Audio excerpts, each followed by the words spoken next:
Magandang buhay mga paps, welcome back sa aking munting channel, Simang Bonsai, di ba pa?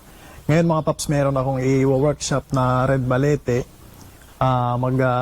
Setback, cutback lahat ng mga branches para magkaroon na ng panibagong shoots, mga panibagong branch mga paps. Pero bago natin gawin yon, ipapakita ko lang sa inyo mga paps kung gaano kaganda yung red balete na bonsai. Ito yung ilan mga paps sa aking mga red balete at ibang mga paikos na rin. Ito mga paps ay rock clasping. Makikita nyo mga paps, talagang sobra na yung pagkakakapit niya. Grabe yung pagkakakapit niya sa bato. Yan siya mga paps. So bali mayroon na yung mga secondary at tertiary branches, pero nagpapakapal pa rin ako ng mga twigings niya. So ito yung isa mga paps, namumula talaga to. Yan, ganda. Ang liliit na ng dahon niya. Actually, ang dahon niyan mga paps, siguro mga isang dangkal, umaabot ng isang dangkal.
So mga paps, medyo mahaba pa sana yung video na yun kanina.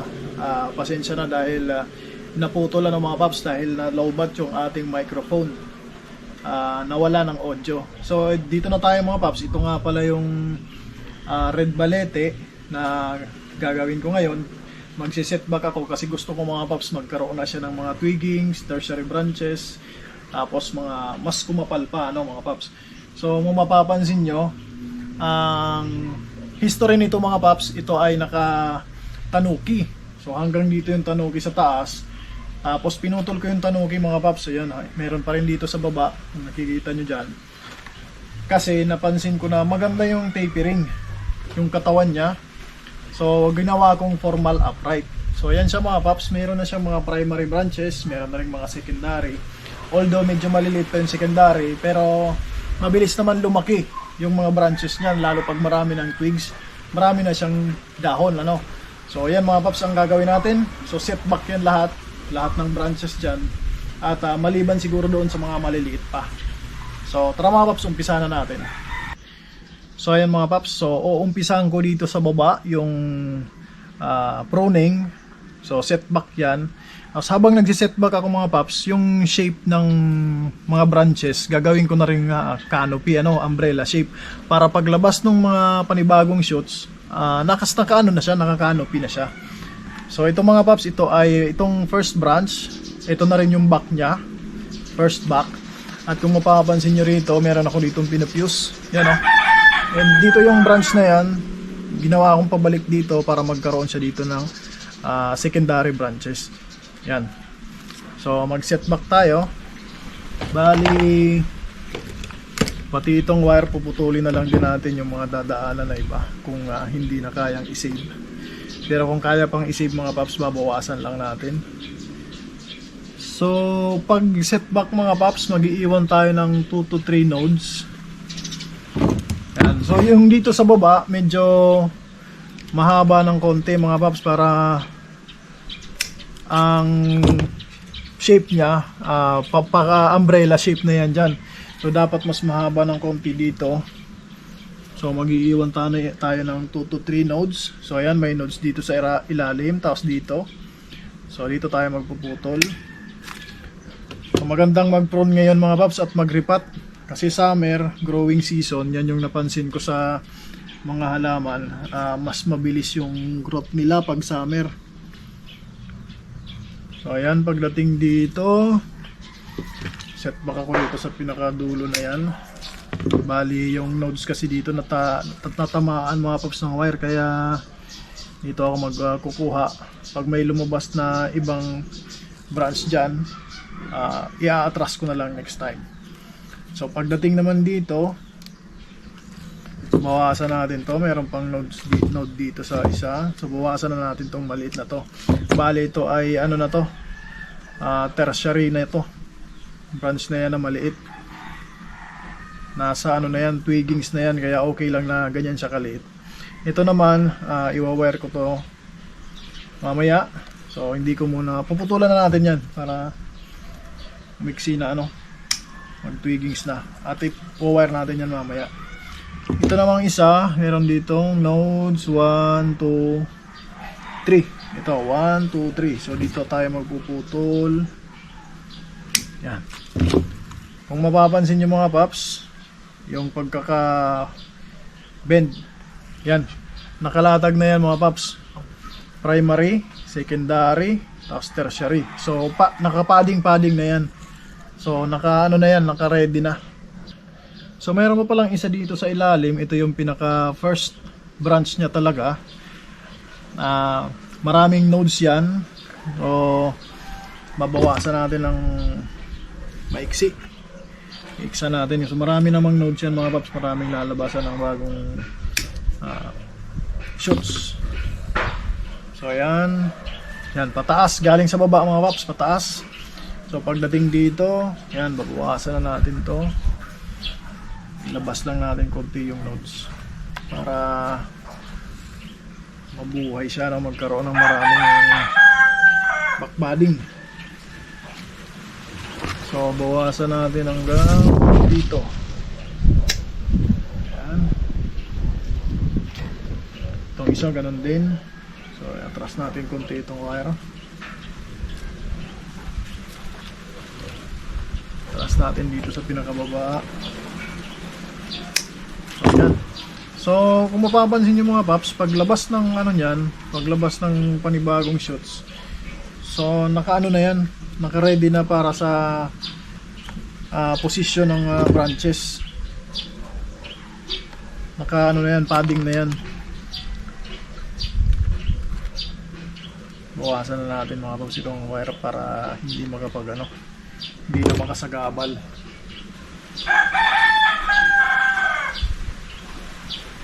So ayan. Next dito, ito i-wire ko to. Dalawa na yan. So ayan mga paps, dito na po tayo. Itong part na yan. So i-wire ko muna tong dalawang maliit na to. Tapos tatanggalin natin yung sobra na yan. Tanggalin natin to. So i-wire muna natin bago tayo mag set back.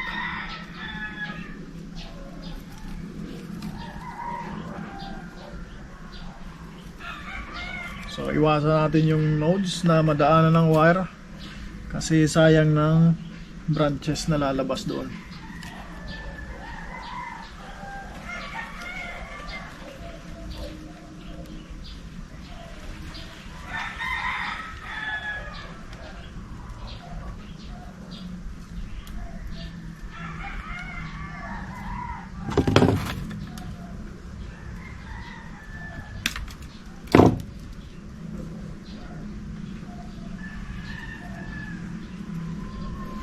Yan.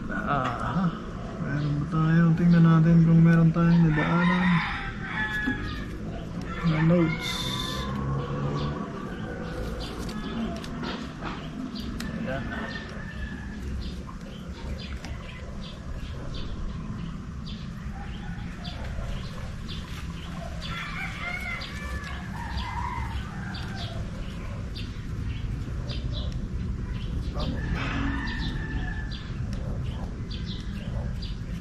Itong maliit na branch na to, okay lang naman yan na ganyan kasi ano na to, third generation.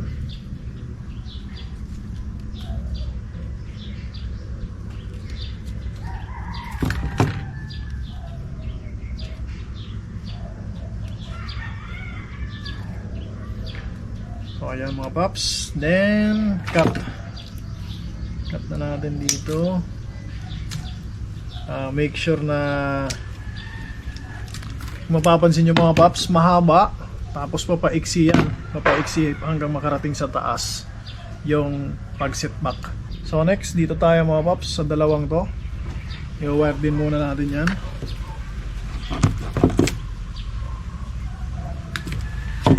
Wire muna. Yan, wire muna natin bago natin putulan, para makita natin yung tamang length ng branch. Kasi minsan mga paps, pag sobrang haba, pwede pa natin yung paiksiin through bending. Bend lang natin yung branches. Yan, maiiksi pa naman yan. Tsaka maganda yung branch na merong liko-liko.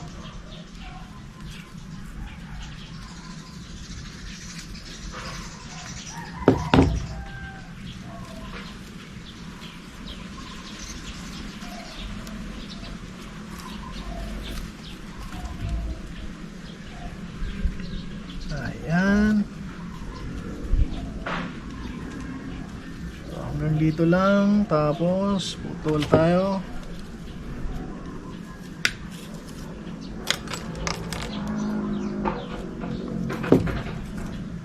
So, ilatag natin ng maayos mga paps. Then putol tayo nitong branch na to. Set back natin yan. Meron din dito. Tanggalin na natin mga paps yung mga dahon para mag-encourage ng panibagong leaf.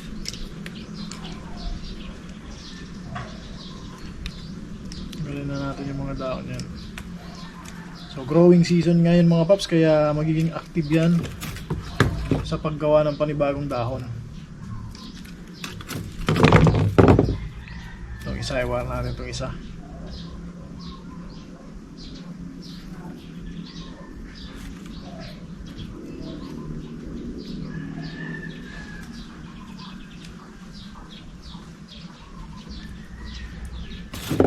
I-wire ko muna itong nasa baba na itong mga paps kasi medyo humaharang eh.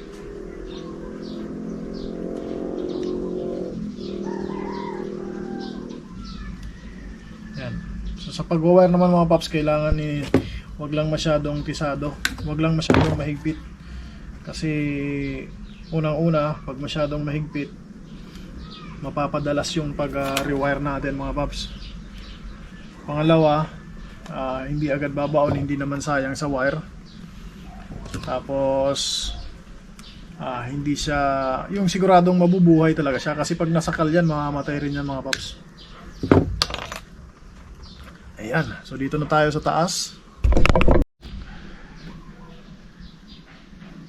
Ayan, so dito na tayo mga paps sa taas. So medyo upper portion na tayo. Ayan. Ito ay front. Ito yung front ko. Ayan, ito yung branch na nakatutok sa front mga paps. Nandun na siya sa taas. Bali, hindi ako nakagandahan maglagay ng branch dito sa harap na nakatutok sa harap sa viewer, ano. Pero pag na medyo nasa taas na siya, medyo okay na yan. Ngayon dito, ito naman mga paps ang si setback. Putulin na natin to. Tingnan natin kung meron pang node. Yan, meron pa dun sa kabila. So sa pagpuputol mga paps, halimbawa yan yung node. Diyan yung node. So wag mong isagad doon sa node para pag nag-dieback siya, hindi maabot yung node. Kasi pag sinagad mo malapit sa node, kadalasan sa mga branches nagda-dieback yan. So dapat merong room for dieback para yung node ay ma-save, ano. Yan, dito na tayo. Itong isang paliko-liko na to. So sinadya ko yan ganyan mga paps para magkaroon ng movement yung branch. Ngayon hahanapin natin yung node nya. Meron ditong isa. Gusto ko dito sa may kanto. Meron pang isa rito. So dito tayo magkakat. Tanggalin natin tong wire na to. Ito kailangan.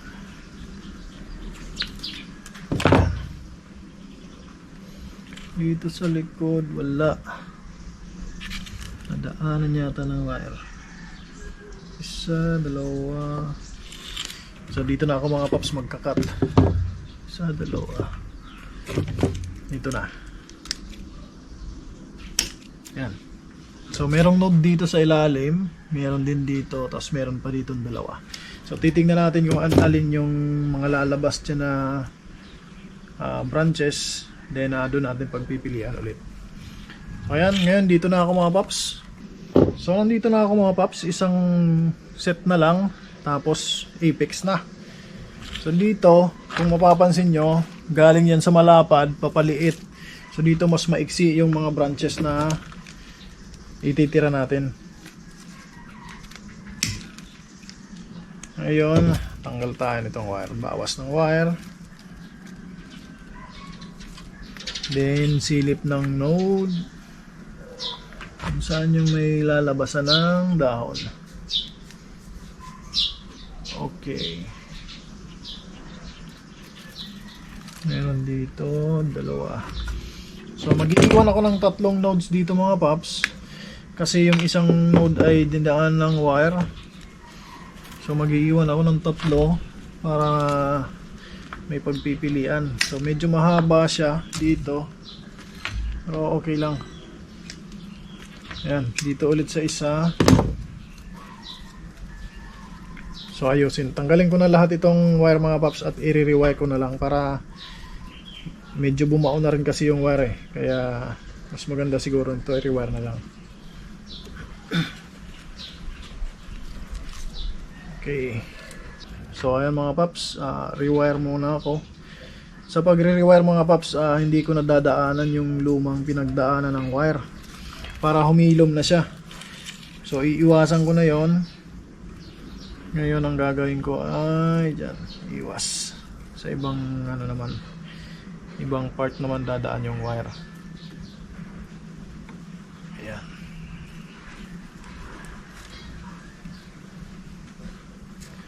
So, ingatan yung nodes nang hindi madaanan.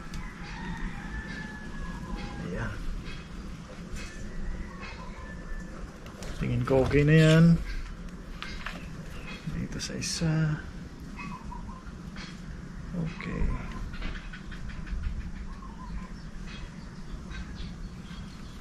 Okay. So, set back. Ito, meron dito sa dulo. Tingnan natin dito sa gilid kung meron. Baka wala. Ayan. So dito ako mga paps magpuputol. Kasi wala akong nakitang nodes dyan sa pinaka baba.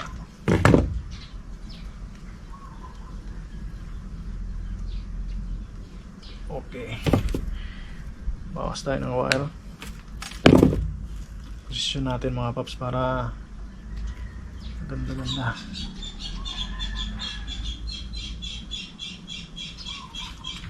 So ayan, lahat nakalatag yan mga paps.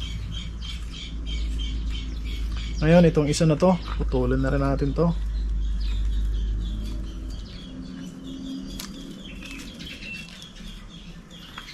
Isa.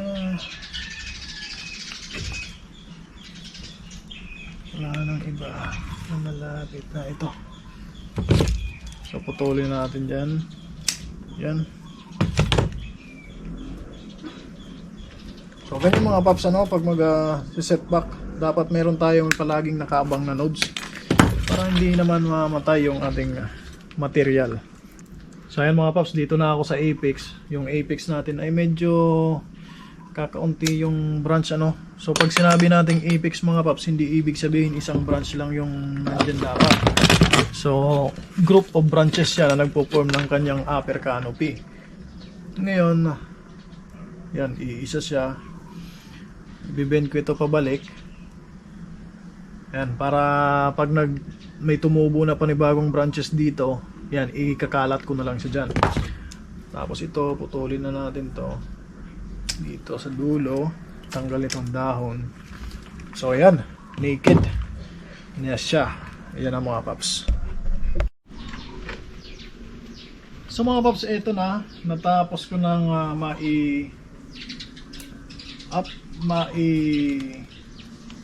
set back yung mga branches. Yan. So naked na siya, wala nang dahon kahit isa.